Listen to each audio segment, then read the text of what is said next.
Thank you very much, Dr. Hari Bhakti and team. Decision-making pathways in minimally invasive surgery for inguinal hernias.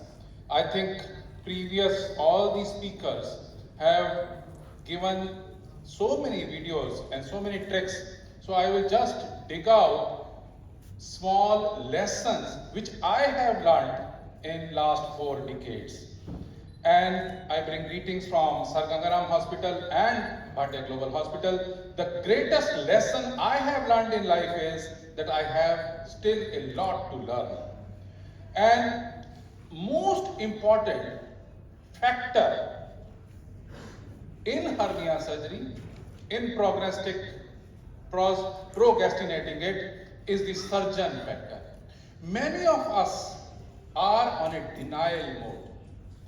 If the patient develops a hernia, we start blaming the patient that activity was started very early and that is why the recurrence is there. Many times, many of us start blaming the mesh, that the mesh must have given away and that is a reason of recurrence. So again and again, I wish that this should go into our heads, especially our younger colleagues, that surgeon is the most important prognostic factor. And similarly, again I say, surgeon is the most important clotting factor also. Many times we start believing on it that we do the surgery, let it bleed, but God will take care and ultimately bleeding will stop. No, never ever. So our thinking is the skill and the experience of the surgeons are more important than the type of repair.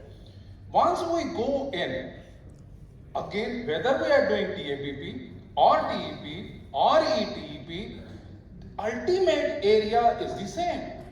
But again and again, I would urge, especially my younger colleagues, to go into the publication by Jorge Dias and Edward Felix into 10 commandments of TEP or of doing the myopectineal orifice. So if you see the critical view of myopectineal orifice and make an attempt so that ultimately, for example, when we are dissecting behind the pubic arch, go at least to 2 centimeters in, so that when we are placing in the mesh, it should not get curled up or curled in when the bladder is getting distended. Number 2, cross the midline. Most commonly in last 4 decades, we have seen the hernia recurrences, be it laparoscopy, be it open, is the medial most recurrence. So if you are placing in a mesh and you are making an attempt to cross by 2 centimeters, go into the cave of Hetzius by 2 centimeters, then only the chances of medial most or direct recurrence hernia is reduced. As Dr. Jignesh Gandhi and myself have been promulgating throughout the country with workshops, follow the white and you are right. So our thinking is that do not make the space red. If it becomes red, if it is oozing, then the chances of seroma formation are definitely higher and you will not have the best possible anatomy.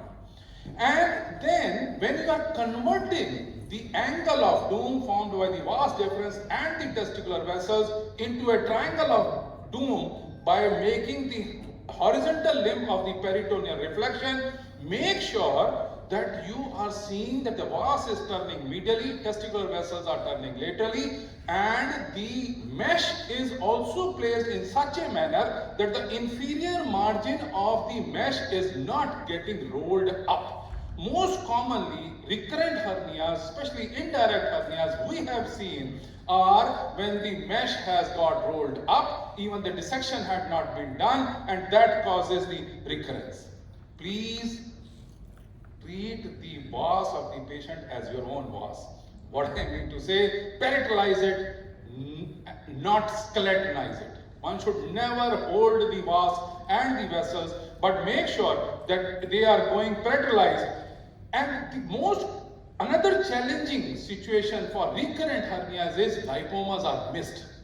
For example, if you do not dissect into the indirect or direct space, and you do not take care of the lipoma, patient will have the pseudo recurrence later on. So again and again, one should be very, very clear that we are taking the lipoma also out. And please, when we are doing the TAPP, do not leave the space open for the intestines to go in and stuck onto the peritoneum or to the mesh and cause acute intestinal obstruction also. In the decision making, today, what I feel is that all of us started doing TAPP, especially for younger colleagues. Learning TAPP in a wide space is definitely easier. But one has to graduate to know the anatomy very well, then go in for TEP. But there will be many situations, there are many situations. For example, patient has had irreducible hernia, if it is giant inguinal hernia, and if we start doing TEP at that stage, we may not be able to do it. So please come out of that denial mode that I am a TEP surgeon, I am a TAPP surgeon, or I am a Lichtenstein surgeon. No, one should know all the 3 or 4 modalities and then decide. In such kind of giant irreducible hernias, I would go straight from TAPP rather than TEP or ETAP also. Again, for example, the patient is morbidly obese and the span between the umbilicus and the pubic ramus is not more than 15 centimeters, maybe 12 centimeters. Then also doing TEP becomes challenging. Why? Because this distance or the span between the umbilicus and the suprapubic area is less, so it will be overcrowding of the space, and that can lead on to challenges while doing the surgery. And that was the reason that in way back we were doing TEP a lot, but we also realized when we are dissecting on the lateral most uppermost corner, then we were not able to do the good dissection. We were not able to unfurl the mesh on the roof or on the floor, and it would go to the 2 centimeter anterior superior to the anterior superior iliac spine, and that could also lead to recurrence later on. That was the reason that we changed ourselves to ETAP. And Jorge Dias had also beautifully shown that if you are an artist and go behind, then definitely change your position. And last video clipping, I would just show that this is a patient in which, for example, TEP had already been done, and now patient has come with left side inguinal hernia. Make sure that we are going with optical entry, means eyes don't lie. And once we make a space, once we go in and it is 0 degree 10 mm scope, we are going perpendicular to the skin and we are seeing skin, subcutaneous tissue, camper, scarpa, anterior rectus sheath, rectus muscle, take a turn, see the posterior rectus muscle, rectus fascia, and then glide on and carry on dissecting with the help of OptiView trocar only.